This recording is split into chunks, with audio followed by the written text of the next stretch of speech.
So anyway, Carrie and Justin, they come up with this idea, and they're thinking, what if we just take the car, cooler. I had a big old bag of clothes and everything because we're going to Sedona. Stuff to do there, wear a lot of clothes. A couple of bikes. Mark has got so much shit. I think we had some rollerblades in there. Pulling bag and backpack and gear. Anything extreme sports-wise, he's packed it in that trunk. The skateboard. My car was pretty well loaded down. I carry one bag, everything I need. I wipe my butt with my hand. I don't know if he brought a single other shirt than the one he was wearing, honestly. Right, so we're driving in our vehicle. Carrie's all excited because she just bought this car, and it's an absolute piece of shit. I had just got my new car and everything, so I asked my friends, Mark and Justin, to come with me. And Ford Fiesta with a spoiler and gold rims. Carrie starts to drive, and she's going like, I don't know, 6-7 miles under the speed limit. And Mark is just so tense. He cannot handle it. So I'm in the back seat with my glasses on because I never don't have my glasses on. And even when I don't have them on, I still have them on, He makes me stop the car and he won't let me drive anymore. So he gets in and I said, fine, throws her hands up in the air like it's some kind of fast food holdup. I don't know what to think. So I said, get in the back seat. So I take the wheel, right? I don't like being around violence. It makes me... I shit myself. I got my driving gloves, which I ended up losing on the trip. Justin, you owe me for that. I meditated in this back seat of this car while they argued for hours over the speed, over the color of the sky, over everything. It was amazing. I've never heard anything like that in my life. Anyway, put my driving gloves on. I get those 6 cylinders pumping. Let's just say we were moving. Seatbelt on, checks his mirrors, adjusts everything and is just like looking out. Probably, I'd say saved about 7 hours on the way there. So I'm sitting there, I get comfy, and he's, I assume he's speeding up. And then he just, it flattens out around about 45 miles an hour. I don't know, somewhere in the 100s. Usually I don't look, I just try to drive by feel, Speed limits are for people that don't know how fast they're going. All of a sudden, okay, not kidding you, there was probably, a plastic bag in the road. This boom! I didn't open my eyes because I didn't even want to know at this point.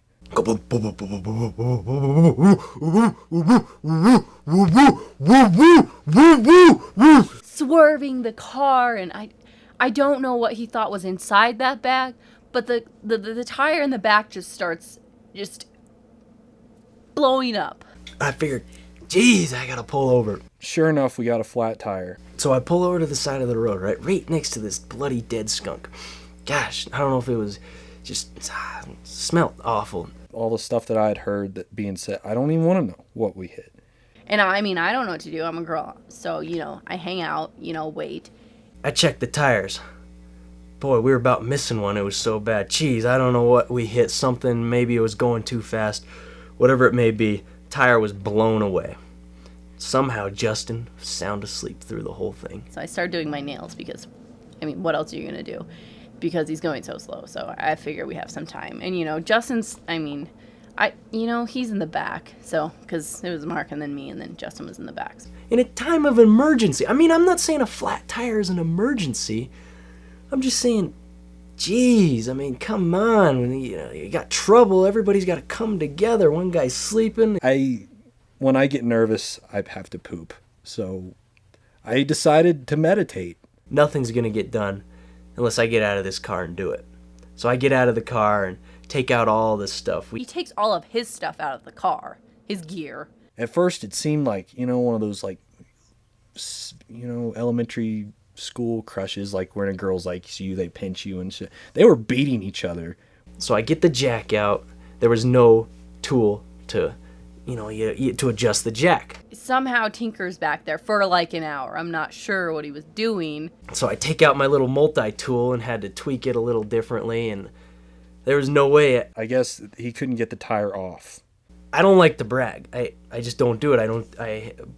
But I don't think anybody could have twisted that. It takes somebody that's been riding bikes their whole life, that's been rollerblading, that's been putting in time in the bowls and the ramps, and just, gosh, I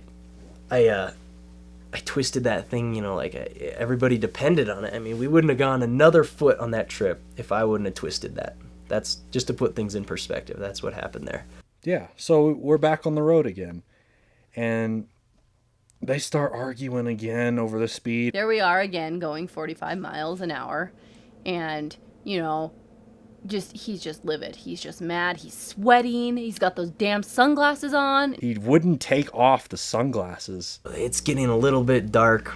Not too dark to see. Of course, I probably should have had the lights on, but... I think it was a porcupine. And out of nowhere comes some kind of varmint. I'm pretty sure he aimed for it. And because, he's checking his mirrors all the time. We hit something massive. It was different than the first one. Boof! And then freaking vibrating, so it was like going down. What is going on? Like whatever I hit somehow got wedged up under the vehicle. It's done. He's, I shouldn't have let him drive my car. It was new. It was nice. Pulled the vehicle over. The damage was more than we could deal with. And I'm standing outside the car, and I begin to cry because we hit Bill Murray. Bill Murray's under the car. And that was our last spare. We have just complete blown up tire, and Mark is to blame for it, but of course, So here we are, stranded on the side of the road with a dead Bill Murray. Justin, finally awake because he can't sit anymore, says, well, how do you feel about hitchhiking? I figured, okay, why not? Mark did not want to do it. He hated it. He was so nervous. I'm pretty sure he went in the car and cried a little bit. He cried a little.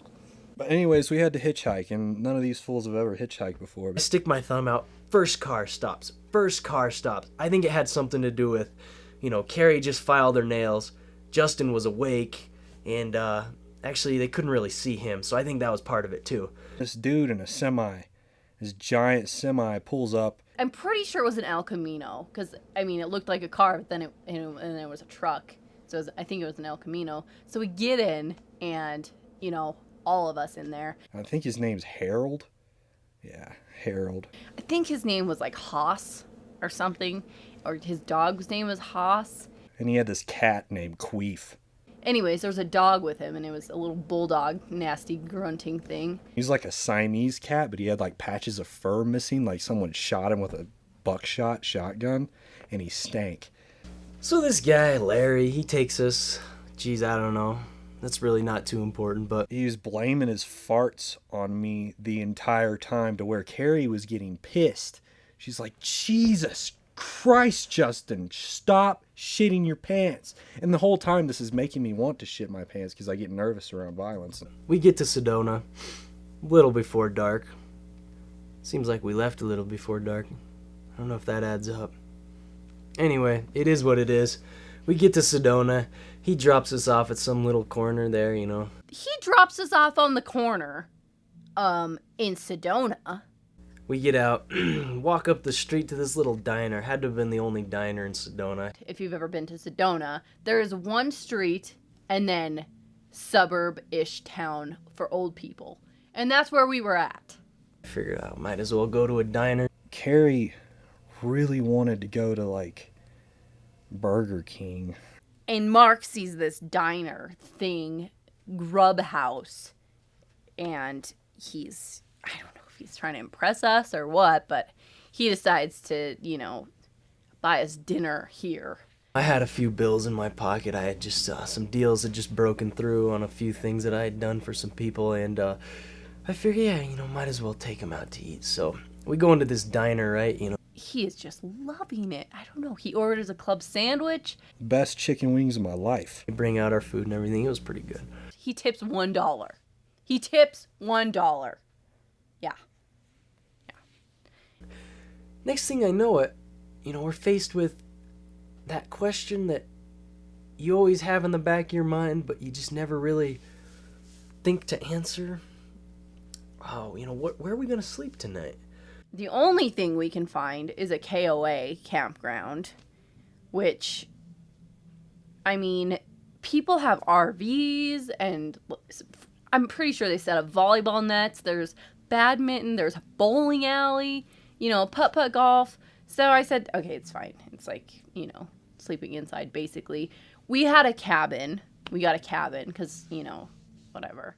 We think, well, we did bring a couple sleeping bags, but we also didn't bring enough sleeping bags, if that makes sense. We had 2 sleeping bags and 3 people. And the heater broke because the guy at the front desk was like, I don't know how to fix the heater. It's a zipper, so it's meant to zip up like that, but it doesn't necessarily have to be zipped to its direct counterpart. It can be a different one. I thought just make one big old bag. Mark comes in with, as he's out building a fire, he comes in with this mono bag for sleeping in that he's constructed. I think Carrie's pretty darn smoking, so the way I rigged it out is that, she would be in the middle. That way I had a 100% chance of sleeping next to her. Any other way I may be on the other end, but no, not with this zipper sleeping bag that I came up with. That was what was on my mind. I'm so tired that night that I just get in and I'm sleeping in this bag. And I just am probably snoring up a storm. It was weird. Carrie snored the whole night. So this was the first night that I think Carrie started to have a thing for me. We're just getting ready to go to bed. You can hear a couple of coyotes off in the distance, like a fast food free-for-all, having a little feast, a couple people downtown having a high five with their old buddies. And there it was, Carrie and I, Justin. Mark was cuddling with me. Yeah. Like an angel in a shoebox, just comfortable. And then I felt it. She was breathing right on my neck. I woke up in the middle of the night and I was just drooling all over Mark. And I was snoring. I think I woke myself up because I was snoring and drooling on Mark. And that was the first sign on this trip that I thought that she may have some kind of upward feelings towards me. That was where it all started.